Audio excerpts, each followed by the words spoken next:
You are listening to the Horse Radio Network, part of the Equine Network family. What a beautiful day for horses in the morning. You are listening to the #1 horse podcast in the world. Here is your entertaining look at the horse world and the people in it.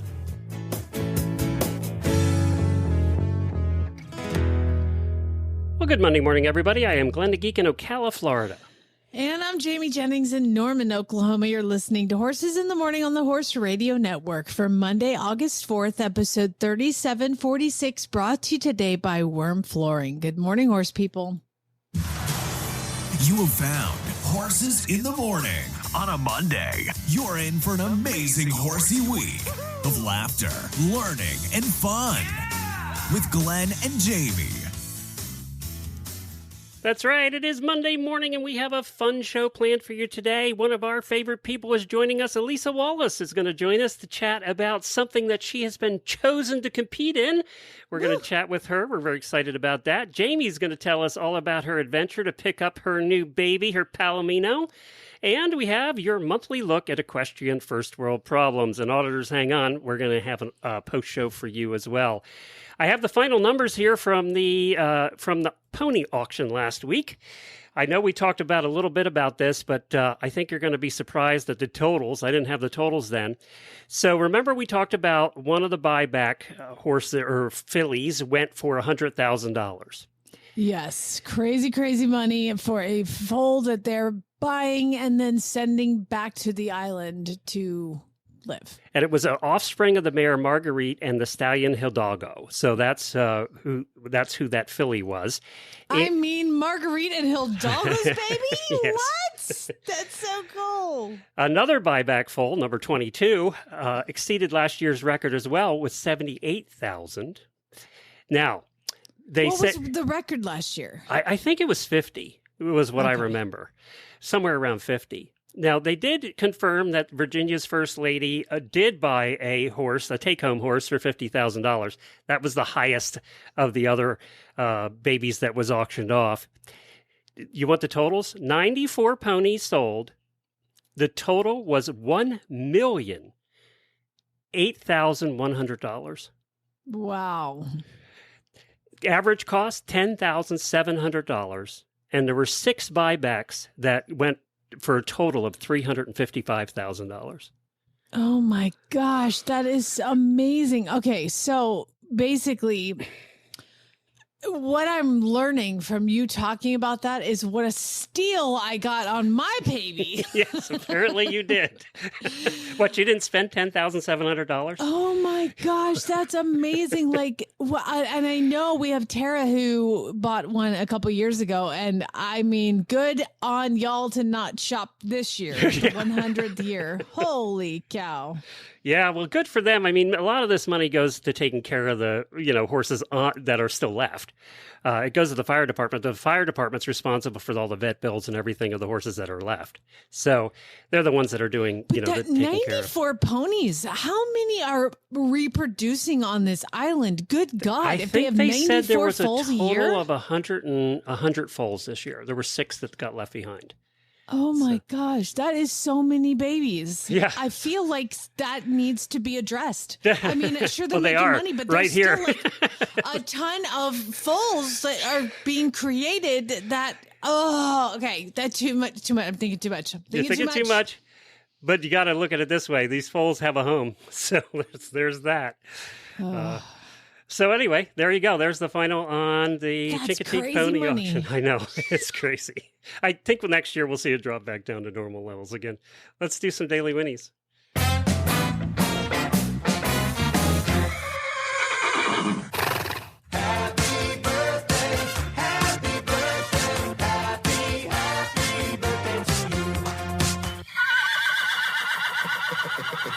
Hi, Chili.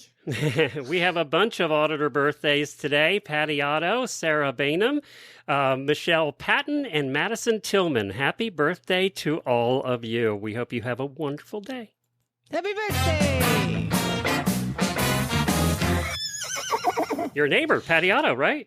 I know. Yeah. Happy birthday, Patty. We went and got pedicures last week in honor of celebrate? her upcoming birthday. Yes. That's what we do.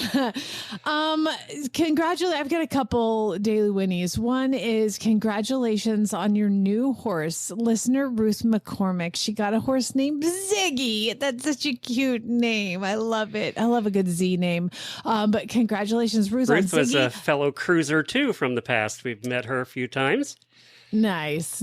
Well, I also want to give a daily Winnie to Charlie Warner and the Mustang, because Charlie Warner owns Thor the Mustang, who used to be my Mustang that I got from the prison auction forever ago. And when I moved here, she took over the reins and has been competing him. Won a big horse trial. You cut out a little bit there. Which horse was it? Thor the Mustang. Thor the Mustang. Okay. So she has Thor, and she competed at Shepherd Ranch this past weekend. They went from Arizona all the way to Shepherd Ranch, which is like past Monty's place. I mean, it's really far. And competed and came in second place. Was leading after dressage, leading after cross country, and then one stupid rail and show jumping, and then I know she's just thought about that stupid representing rail the Mustangs, though. Well done. Yes. So hopefully she's qualified for the AECs. That's right. Thor the Mustang, baby. I just love it. And they're out in California this year, the AECs. Oh, yeah. Perfect. Well, I think that she should go. I mean, it's a thing. So congratulations, Charlie and Thor. That's so fantastic. Yay. All right. I got to hear it. Everybody's waiting for this. You were talking about going pick up the Palomino baby and how you were, who has just been weaned from mama, and how you were going to get the Palomino baby into the trailer, how you were going to get the Palomino baby home and off the trailer without breaking any parts. You were successful. I saw a video, so. Yes, I was successful. However, I went to pick him up on Thursday, and when I got there on Thursday, and he's so gentle and so sweet, and I was loving on him in the stall, and he's not pushy. He's just appropriately affectionate, And so I go in and I'm rubbing all over him, and I was like, he's got a hernia. And I was like, oh, God, I got to take him up to the clinic. It's going to be $700 for this. Chad. I haven't even castrated him yet. Like, I'm already $700 in for the stupid hernia surgery. And they were like, remember, this is a vet clinic, but a breeding place. And the vet goes, well, we'll take care of it. We'll do that for you. And I was like, what? And so Dr. Coy, bless his heart, did the surgery the next morning and included it in my purchase, my adoption fee, didn't charge me at all. So fantastic. And it wasn't $10,700 like the ponies? It was not $10,000. I mean, I spent a whopping $300 on this foal, and I got a free hernia surgery. So yay me. Now, I would also like to take a side note here, because there's a young lady who used to work at Royal Vista, and her name is Serafina. And apparently every time I talk about this, she narks out to Dr. Coy and tells him everything I say about him. And if you remember, she listens to the show. She listens, and then she Serafina, you should know better. What's said here stays here. It's like Vegas. Whose side are you on? He was like, oh, so you think you told everybody I was trying to get you to take 2 foals? And I was like, well, you were. And he was like, but I was like, Dr. Coy, there has to be a villain in every movie, okay? You're the villain today. And then Serafina went back and narked on me. So listen, Serafina, as you're listening to this right now, whose side are you on? Are you on team us or team them? Okay. So anyway. But can I just say Serafina is one of the coolest names I've ever heard? I know. And she's pretty and nice. Of course. Anybody named Serafina would be beautiful. But she's a narc, Glenn. She's a narc. Okay. You're lucky you got the baby at all after that. I know. I was so embarrassed. I had no idea. Price is now $10,700. I know. Sorry. We're going to have to cancel. Thank you.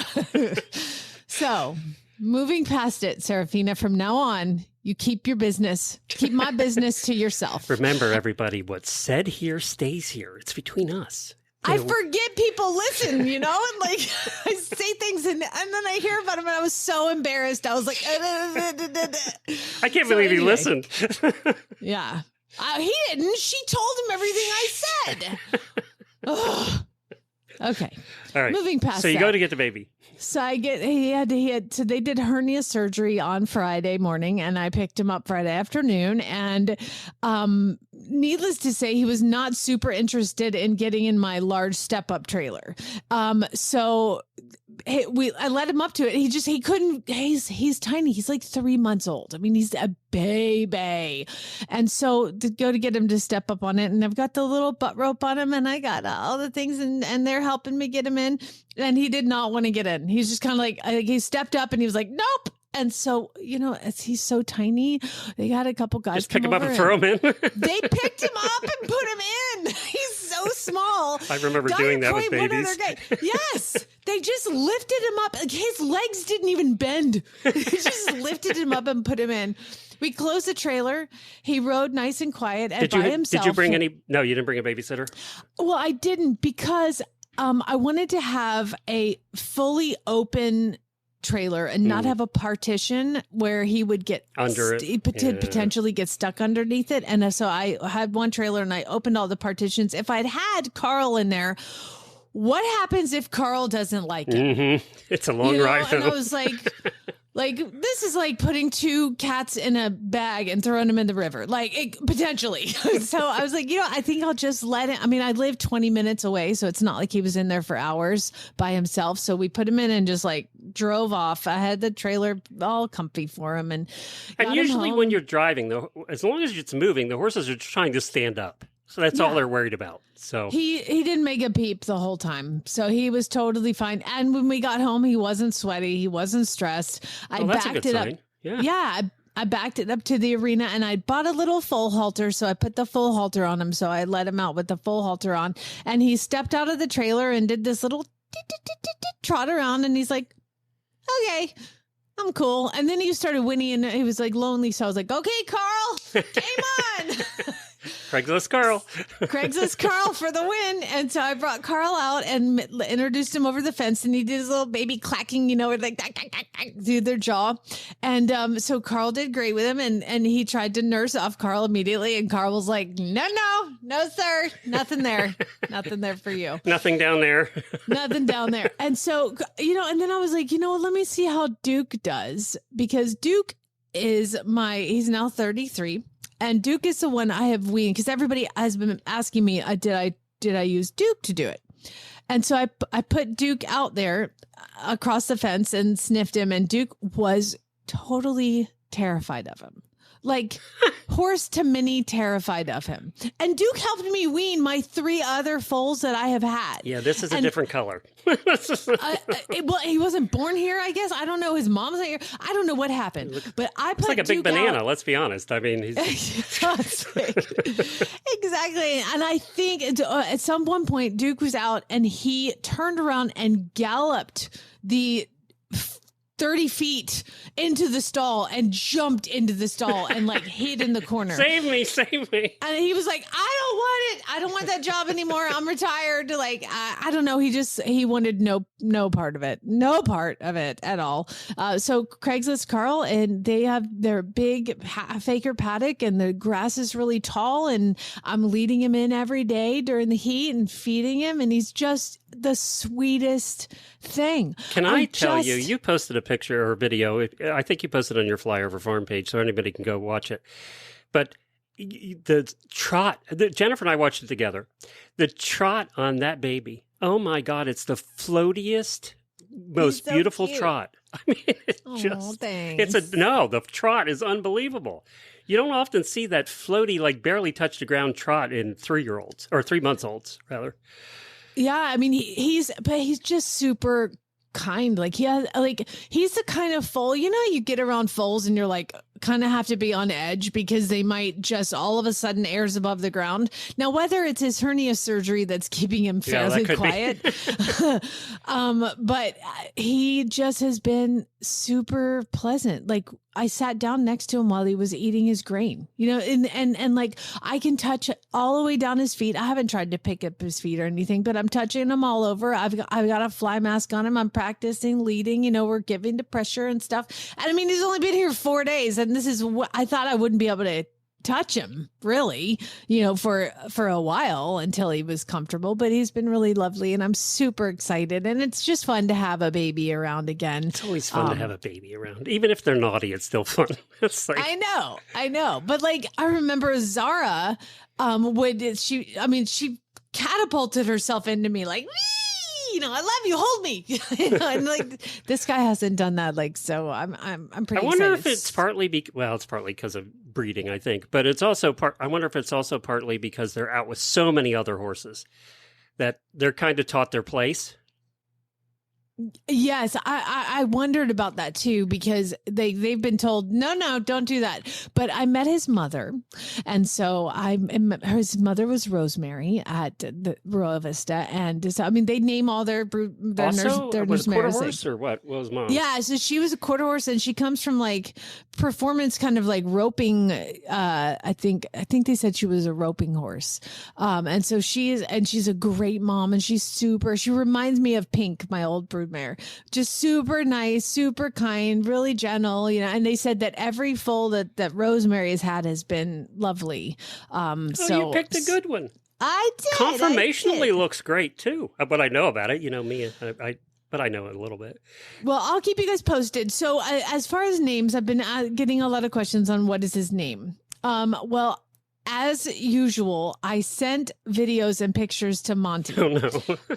To see if he would like to name Which the Greek horse. god God did he name this time? Yeah, so he named Zeus. He's the one who named Zeus, and he also, because Zara, my filly, her registered name was Royal Empire. He named her Zara. So I don't know if it's a Z thing or just happened to be a coincidence, but I've sent all the video but I do have a name picked out. So we'll see how it is. You're holding back on us. I'm holding back on you because I have a name that I've been calling him. But if Monty comes up with something better, he's 90. Like, I feel like this would be like a nice, cool thing for him to name the baby. Why not? Like, I think that's kind of cool. But if it doesn't work, if he doesn't do it or is not interested in doing it, I have a name picked out already. So we'll see. I had one too. Do you want me to tell you mine? Yes. I had Elvis because Elvis had a Palomino. Oh, God. I knew you'd love that one. That's actually a cute name, though. It's for real, like Elvis. Elvis rode the Palomino. That was the horse he rode. And every time he does something good, I can say, thank you very much. Perfect. I think it works. You know what else works? WERM flooring works. And they now do your trailer roofs. Leaky roofs are a very common problem in horse trailers and RVs. WERM flooring's revolutionary silicone-based coating creates a barrier against the heat and wet. First, it seals your roof and stops leaks before they start. Second, it reflects back nearly 90% of those nasty UV rays, keeping your trailer or barn up to 60 degrees cooler on a blistering day. So ditch the duct tape and buckets and invest in long-lasting peace of mind, like the listener we had on a couple of weeks ago had both done the floor and the roofs on both of her horse trailers. It's called Seal and Chill. It's applied by pros for a flawless finish, and it's $7.50 a square foot. So go to wormflooring.com and find a dealer near you. We're going to go to our first guest today. It's Elisa Wallace.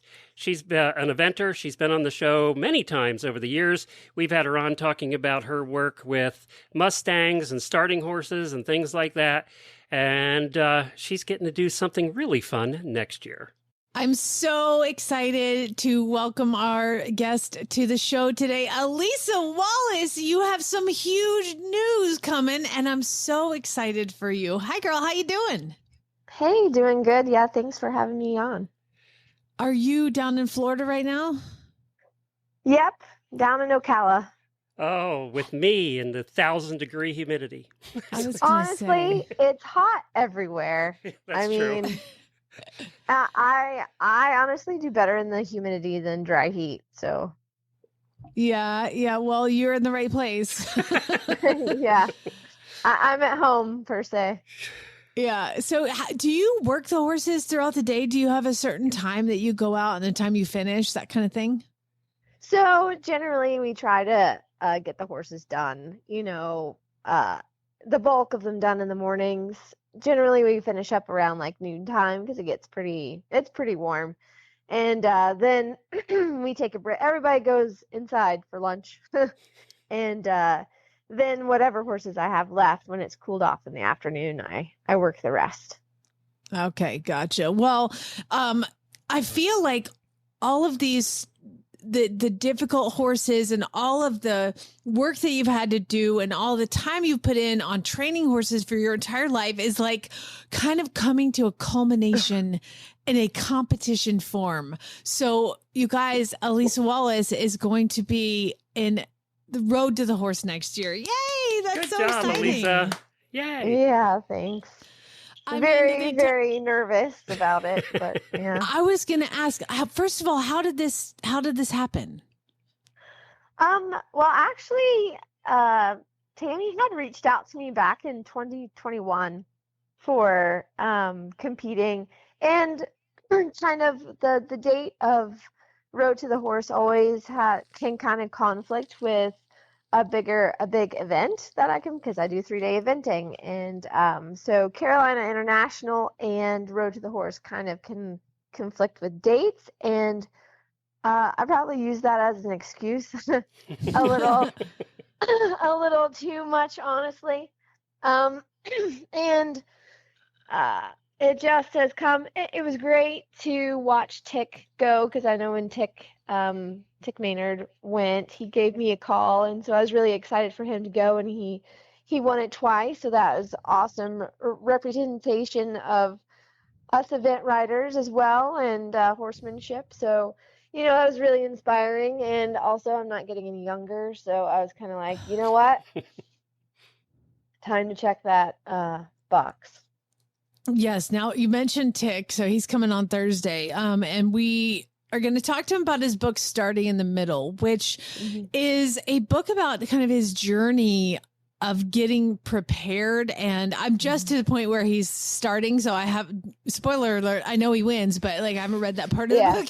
But have you read this book, and have you consulted with him? Like, who are you talking to prepare? Yeah, I haven't read his book yet. He's, I think, bringing it to me when he gets back home. I did give him a call and chat with him, and I've talked to him throughout, like when he competed too. So after he won the last one, because he lives not far from me, so they come over for dinner, and we try to pick each other's brains and stuff like that. So, but I did give him a chat, and it was nice to. Sorry, still getting over COVID. Have like the same emotions. So like all the feelings I'm feeling, he had as well. So, I feel the biggest thing is understanding anything that you do that's a little bit out of your wheelhouse, per se, which is always good because it pushes you to learn new things. That's why I love doing the Mustangs and doing different disciplines and stuff like that. Kind of pushes you and helps you in your own discipline. But just really understanding, knowing the rules is really important.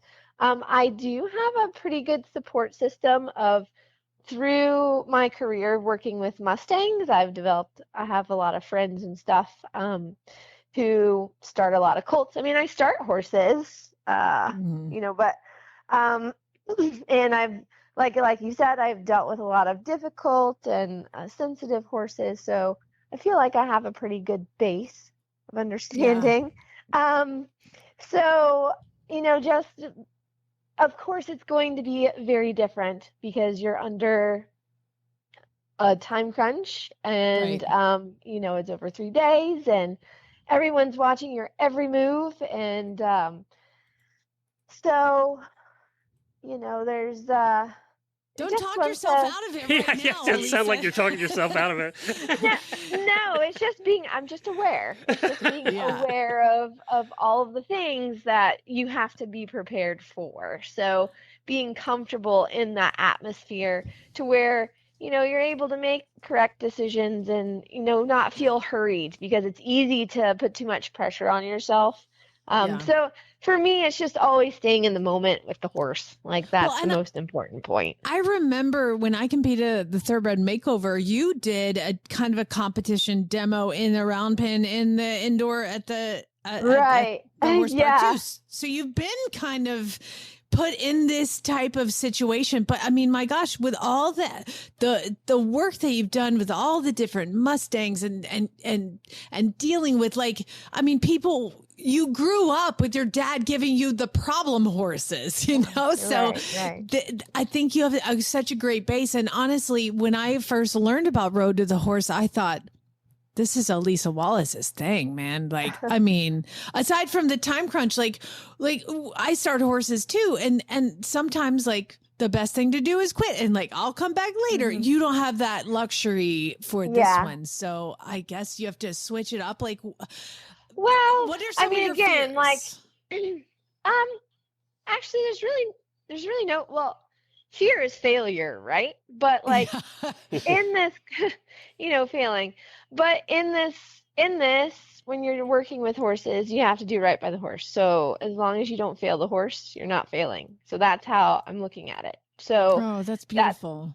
that's really what I want to do, is just do a good job of learning from my horse and doing the best I can for them in that moment.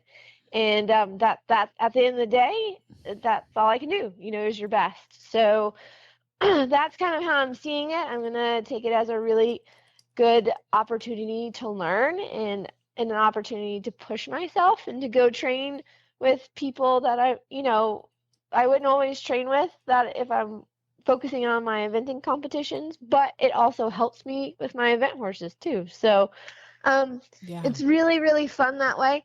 Like, some things I will get to do, because I do have the Mustang Classic coming up in September. Yeah. But after that, my friends are putting together kind of like a mock colt starting thing for me to, like, practice on starting like 6 colts and having my support system there, so they all know me really well, but making sure that we communicate well and kind of feeling Can I things ask out. who that is, Elisa? Because the people that are in the ring with you, your I forget what they call them, but Pin wrangler. Yeah, they're very important. Did you have that person picked out?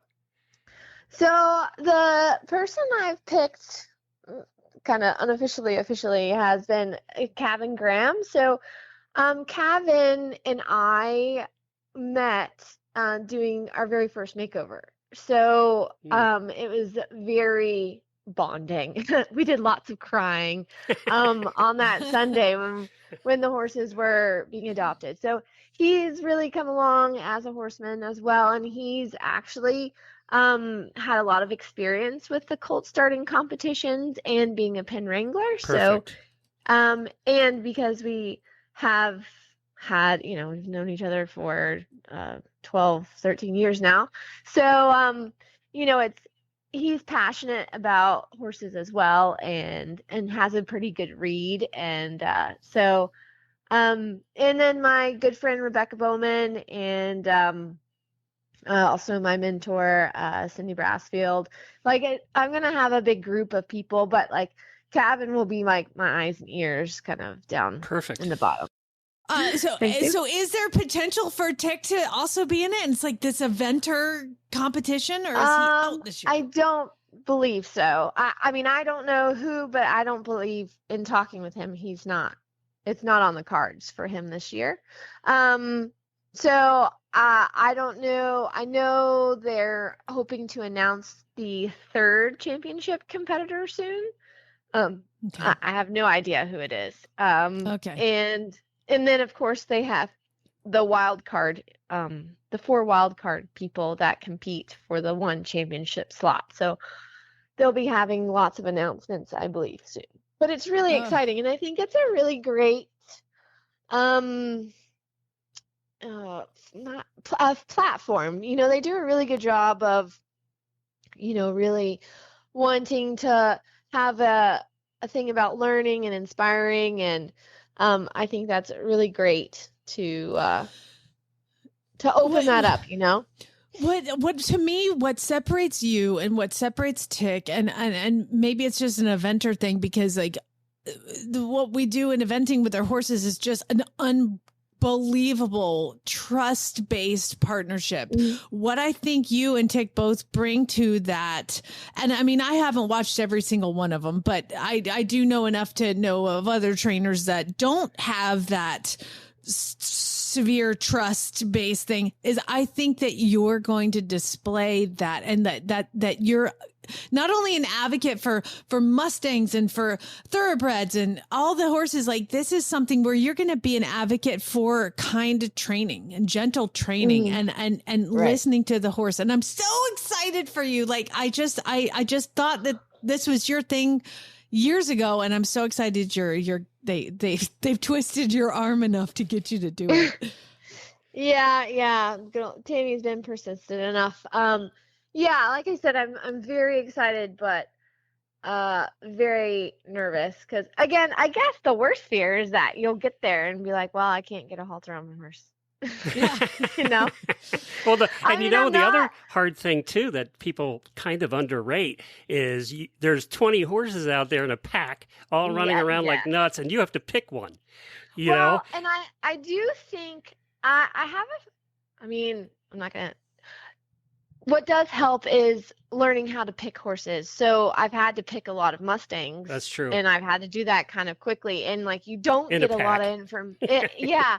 Like in a pen, and all you can see is like a little bit of their neck set and like how they're reacting. So I think I feel like I have a base of reading horses and like the types that they are. And it is really important to have a good pick of a horse. So, you know, you Yeah. want a confident horse. And it's interesting always to see what everybody picks.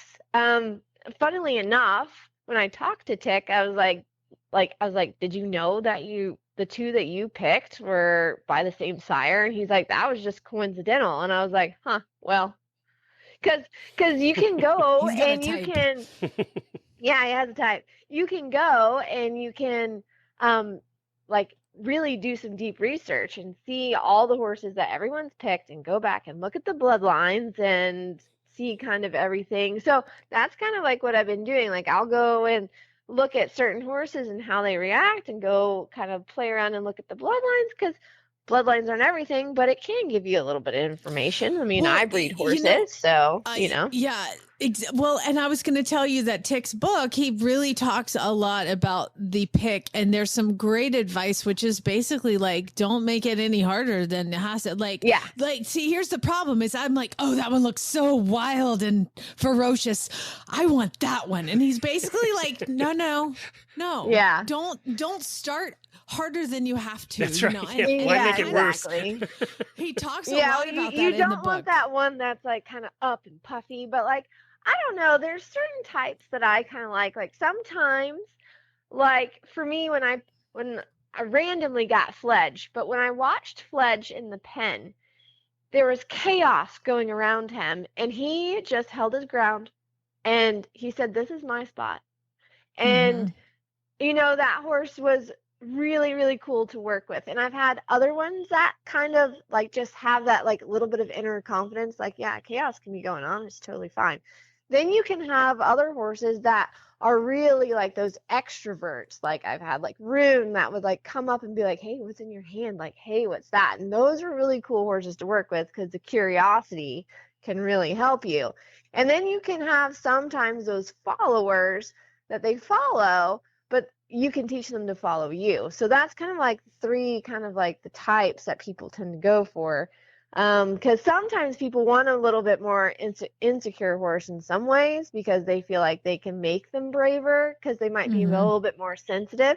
Because in this competition, forward is everything. So sometimes what you see is it can be a lot and the horses get tired and then they start getting sticky and they don't go forward. So you want to have a forward thinking horse. You want to have the curiosity. So like teaching that forward going is like the biggest thing, I guess. But yeah, the pick is always like, I'm always curious because when I looked at them, I'd be like, oh, there's one horse that I picked that no one else picked, but it was a really cute horse.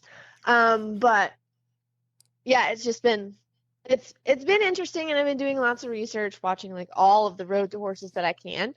And going and looking at the scores, and knowing exactly what you're working for. You gotta, if you're going to a competition, you gotta know what they want in the competition. You gotta practice Yeah. and know what the rules are. I mean, good Lord, the eventing rule book changes every year. You gotta reread the damn thing. And there are some serious rules in Road to the Horse. I mean, they got it down to a science. I mean, it's yes, there are, and it's silly to lose points on stupid stuff. It's just stupid stuff. It's just like silly things where you could say, for instance, like in your dressage test, where we lose some of our most points is like in our halts, and that's where you can really get some good points is in your halts. So it's kind of like, try to really maximize the easy and simple things, and not overcomplicate things. Oh, it's super excited. When is it happening? It's in March. Yes, so it's March 19th through the 21st, held at the All Tech Arena in Lexington, Kentucky. Tammy wanted me to let everybody know that there's tickets available. You can get them at roadtothehorse.com. And I feel like our world is colliding right now, because Tammy used to host a show on the Horse Radio Network in the early days for years. Really? And we're talking about Tammy Sarant. She's the one that runs Road to the Horse now. She used to host the Western radio show for years and years. I used to host the show with your husband, so I kind of feel like things are coming together here. So, well, the horse world is a small world. How's Tim doing? Oh, yeah, he's great, just working away. Is he? He's going to be there cheering you on. I know he will be. Oh, of course. Yes. He'll be there. And what's also exciting about the Road to Horse is we don't just have that competition, but we also will be doing clinics through the week and demos as well. Oh, wow. So. Great. That's terrific. We're rooting for you. Oh, I super appreciate it. Cosequin, the #1 veterinarian recommended joint health supplement brand, is excited to announce the launch of its newest supplement, Cosequin ASU Balance. This advanced formula supports joint, immune, and digestive health. Cosequin ASU Balance helps moderate the inflammatory responses that can cause immune and GI tract disturbances through the innovative inclusion of postbiotics and beta-glucans. The formula includes the comprehensive joint support Cosequin is known for, with ingredients such as ASU, hyaluronic acid, and Boswellia serrate extract. With over 30 years behind the Cosequin name, you can rely on Cosequin products when performance matters. To learn more, speak to your veterinarian or visit cosequin.com. Well, before we get to question first world problems, I had a couple things here. So I heard from a listener over the weekend. Remember, we had talked about the Mongol Derby. It starts today. Yes. And we had talked about a couple of the competitors, and there was a husband and wife. Well, apparently there was a couple last year in the Mongol Derby. Gianna Aycock and Colby Coltrane from Dallas were in it. And our listener says they're trainers at my barn.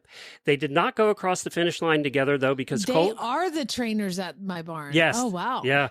So she said they didn't go across the finish line together because Colby got sick and Gianna went ahead without him. And apparently she finished 5th or 6th or 7th.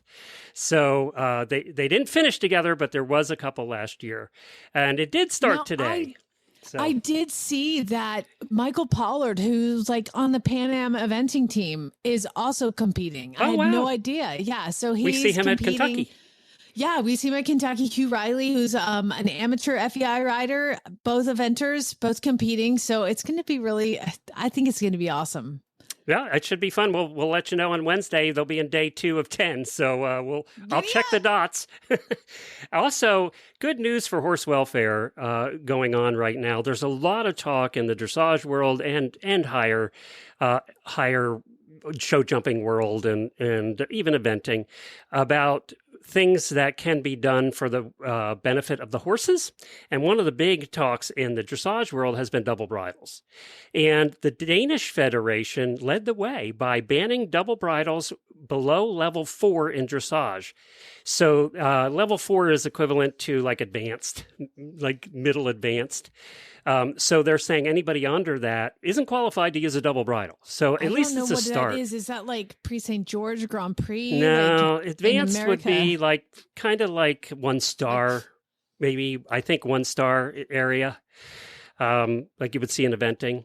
But it's a start. I mean, what they're basically saying is you're not qualified to use double bridle below that level. And hopefully, and also there's a committee formed in the FEI right now to discuss opening up upper levels to competing in snaffles, which are not allowed now in dressage at the upper levels.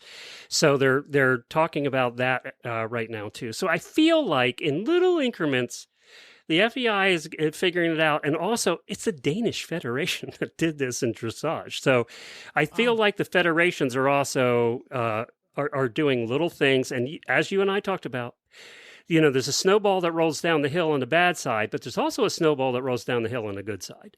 So I think we're going to see more action from various countries about things like this in the future too. And in my opinion, any little change like this that helps for the benefit of the horse. We talk about racing all the time, but there's problems in every discipline. So the only thing we can do as a species is try and make them better. And try and do better. And I kind of feel like... Speak for those who can't speak for themselves.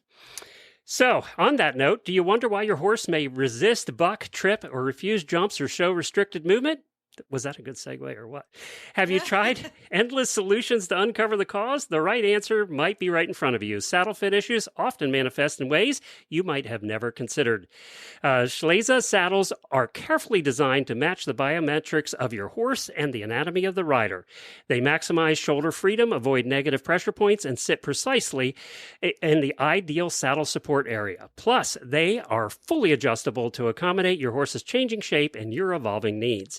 This allows your horse to move freely and comfortably while giving you the optimal balance and support. Understanding how your saddle fits and what can be done if it doesn't is essential to your horse's health, comfort, and performance. Book your appointment today at schlesa.com. That's SCHLEESE.com. We haven't done a question first world problems in approximately a month. It's time for the weekly look at your equestrian first world problems. This ought to be good. That's right. It is time for Equestrian First World Problems. That's the time of the month where our auditors tell us what their real problems are in the horse world. Because as you know, if we're in the horse world, we're in the first world, right? So let's find out what serious, really hard problems they're having. So if you do want to contribute to Equestrian First World Problems, you have to become an auditor. Glenn, how do they do that? Just go to horseradionetwork.com, scroll down the middle of the page, click on the auditor banner, and for as little as $3 a month, you too can join the party and tell us about your woes. All right, I'm putting on my glasses. I'm getting serious. Okay. Lisa posted, I took the horses out in my awesome new to me horse truck. Remember, she's in New Zealand? Oh, yeah. I took the horses out in my awesome new to me horse truck, and the baby OTTB peed in it. But no, not on the 30-minute each way trip. Oh no, he waited until I pulled into my driveway and I was about to unload him before he peed in it. Oh, there's that first mess. Oh, yesterday I cleaned, this happens every damn time, and we all know it. I cleaned Scooter's stall, made it all pretty. 2 seconds later, he peed in it. 2 seconds. Oh. They always do it. They either poo or pee right after you're done. Can I tell you something personal that's really gross? What? Okay. So when I put bedding in my stalls, it's expensive. I have to buy the bag shaving. So I put the bag shavings in there. Yeah.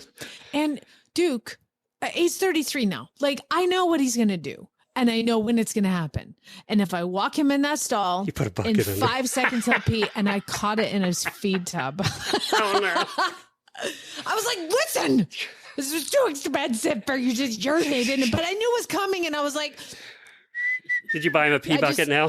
Kick this bucket. It just happened. I just kind of slid this bucket underneath as he was parking out. And I'm sure he was like, what are you doing near my wiener? But I just caught it all and it was all fine. You did wash the bucket, didn't you, please? Sorry, I let my dog out. But no, I didn't wash the bucket. I fed him right then. No, I'm just kidding. You were going to get an email asking that. Yeah, like I'm giving my horses it soaks the alfalfa pellets. It's really good. Well, they eat off the ground anyway. They pee there, so what the heck? I know, right? I mean, he does it to himself. That's true. It's his fault. No, I washed the bucket out. Delia's, I quickly unclipped the feed bucket. I was like, Delia says, I got my dream horse job where I get to train and sell horses and manage an entire facility. And what I didn't realize is the horses I'm selling are worth like over $30,000 each. And now I just want to bubble wrap them, and my butt has never touched something so expensive. Dude, there's a lot of fear that goes with that. Yeah, I imagine. I have this American Pharaoh son of American Mazuma here, and I'm supposed to do this like targeted fitness work, and oh my god, I'm like every second terrified. I'm like, Homer, get out of the pen! Like Homer's gonna hurt him. I don't know. God, it's terrifying when they're expensive, and you're just like, because mine, I'm like, it'll be fine. No, not with other people. The rich people don't feel that way, though, do they? Really? No, they don't. They don't have the same thing. No. JMO says, I won a halter and polo wraps during really bad ads. Oh, yeah. Which, by the way, is not a first world problem. I'm super excited that I won something.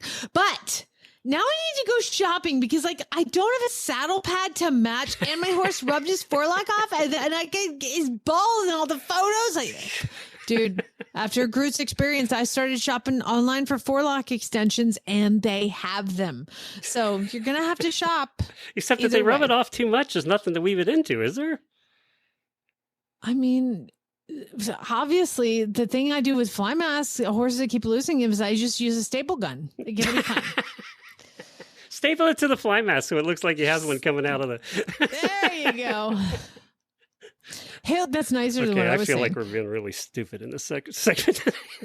This is Equestrian First World Problems. Everybody listening should know every single part of this entire segment drips with sarcasm. So that's kind of the frame we don't of mind I advise have using to the get in. stapler on your horse's forehead. We don't advise that. I don't soak my horse's pellets in urine, and I don't actually staple gun things to my horse's. I feel like I shouldn't have to say this now, Glenn. It's been too long since we've done this, and you're forgetting.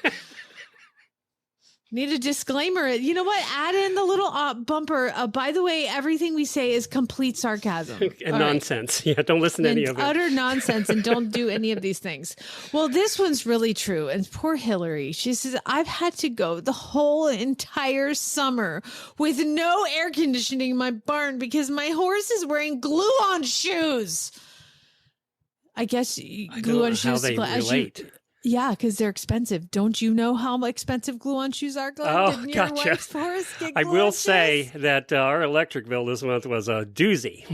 Yeah, but it's like one or the other. Do you go with air conditioning in your barn, bougie much?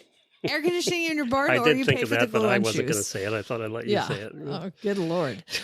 Christy says, my saddle doesn't fit my new horse, so I had to buy a new one. Obviously, but now my husband's horse grew, so he needs a new saddle too.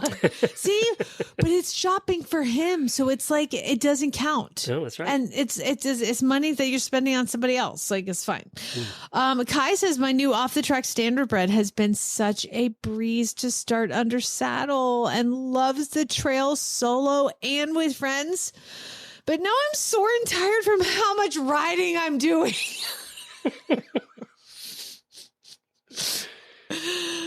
Don't worry, he'll break soon enough. He'll be fine. But just try to kill themselves some other way. April said, oh my God, I had such a really good hair day yesterday. Oh, such a good hair day. But all I had to do was clean and level stalls, and with all that sweat, my hair was ruined, and nobody saw it but the horses, sheep, and dogs. And they don't care. And they don't I feel like care. if you can have a good hair day in this time of year with 1,000% humidity and 100 degrees, you're just lucky. No, she had it when she was inside, but then she didn't walk outside. And she lives in Texas, and oh, God. it's hot. It's hot. Kelly says, I have 2 amazing horses now because I bought one to replace the one that I had for sale. But now I'm just going to keep the first one. And now I don't have time to work too. Hannah, bless her heart. She adopted her horse from me through Horse and Hound, and his name is Finn. And she said, Finn has been doing so well on the flat.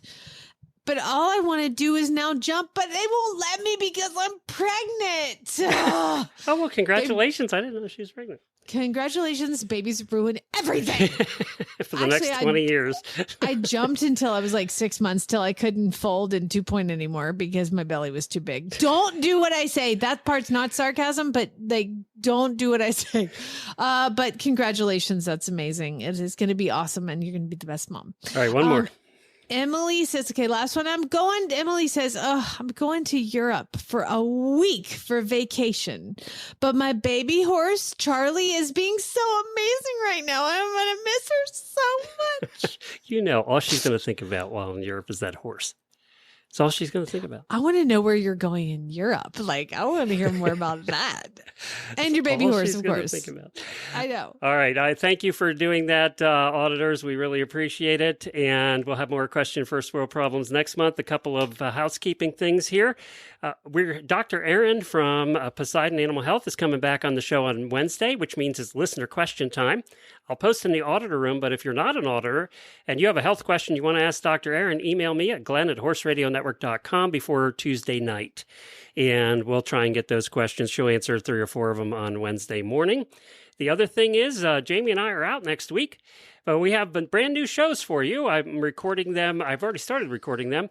I'm doing what's called, I'm calling Founders Week. Now that's founders, cool. Not founder. It has a double. That's right. You got to really specify with this group. Yeah, because there's a double meaning there. I'm interviewing 3 people. Helena, who, as most of you know, was my first co-host on Stable Scoop, and we started this 18 years ago. I'm also interviewing Samantha, who was one of my first co-hosts who did the WEG shows, both WEG shows with me over the years. And I think a lot of you remember Samantha, beautiful British accent.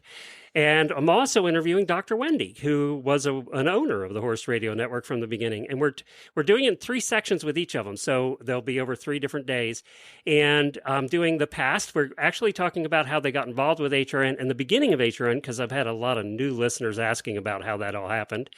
Then what they're doing currently, and then what they plan for the future. So if you're missing them, I know a lot of you are missing Dr. Wendy and Helena and Samantha, that you'll get a complete update next week. So I'm calling it Founders Week because they were all really founders of the Horse Radio Network. And update on vacation. Do you want to know where we're going now, potentially? Now, everybody, Jamie has changed this 50 times in the last 3 weeks. I'm going on vacation here. I'm going on vacation there. I'm going to Ireland. I'm going to Scotland. I can't keep track.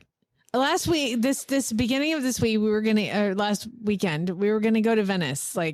So what we do, you guys don't know, my husband's an airline pilot, and so he refuses to buy airline tickets. So what we have to do is we can only fly when there's an open seat. So we have this app for American Airlines, and it tells you what flights. It's called Best Bets, and you can see, it says what flights have the most seats. So we've been looking at the local ones and the international ones. And internationally, it was either. Now, remember, I already planned an entire Scotland vacation, which he nixed. You did, and your husband nixed it, yeah. Yeah, so now I'm like, screw you, I'm not planning anything if you're going to go ruin everything I did. So I was like, okay, well, maybe we'll go to Venice, Madrid, Barcelona, and Vancouver were the 4 international open flight destinations. And I was like, okay. But I was like, I really want to go to Michigan. I want to go to Michigan. You want to go up to Mackinac, right? Yeah. Yes, I want to go to Mackinac Island. And so we looked at it. Beautiful too. Yeah. Apparently, all the people up there, we're looking at Michigan and Maine, and they're really suffering. There's wildfires in Canada, and it's like smoking out everybody. So I started to realize maybe we should wait until that's not a problem anymore before I go to Mackinac Island, because I'd hate to be like, wearing a mask or something. And so it's smoking, and I'm really sorry for everybody in Canada and all the people that are dealing with all the smoke. It's really terrible. Not to mention the fact, since we're still in equestrian first world problems, the Canadian wildfires are messing with my vacation destinations, Glenn. So we started looking, okay, I think we're going to go to Bozeman, Montana. Oh, yeah. And rent a car and go to Yellowstone. I've been to Yellowstone from the south side because I'll go to Jackson Hole and would go up there. But now I've never been to Montana. So I'm going to go to Montana and then drive down. So yay. So maybe. Good. Well, that'd be fun. I've never been there either. I've always wanted to go there. It could change by lunchtime. Yeah, it probably will. She'll be texting me. It's changed. She'll be back to Venice. Chad's like, what about the Carolinas? I'm like, it's hot. Yeah, I don't want to go really where it's hot. hotter. It is really hot here right now. Yeah, it's really. Then Maine would what be about good, Nassau? except I heard it's really crowded this time of year up there. I mean, it's just really crowded in Maine. Well, and then I was thinking too, what if we go to because the Open International is Nassau, the Bahamas, and I was like, it's even hotter there. I was like, but I want to swim with pigs. Have you heard of this swimming with pigs things in the Bahamas? Yeah, All but I the don't think it's reviews worth I a read. trip to get there. And Nassau, by the way, let me give you a clue. We've stopped in Nassau at least 15 times on cruises, and we don't even get off the boat anymore. Okay. Yeah, but I want to swim with pigs, Glenn. I think you're overlooking the fact that I want to swim with pigs. I think really bad. I think you'll be disappointed after the half an hour of swimming with the pigs. I put in my Amazon cart a camera to go underwater because I was like, this is it. We're going to the Bahamas. And I came and Chad's like, what? So what did you look at? I was like, I want to go to Nassau and swim with pigs. And he was like, what is wrong with you? So all right, we got to go. I got Okay. 2 more shows to do today. Okay, bye. Thank you, everybody. Talk to you soon. I want to swim with pigs. Why is it so hard? It'll happen. Mark my words. I'll go to Mackinac and swim with pigs.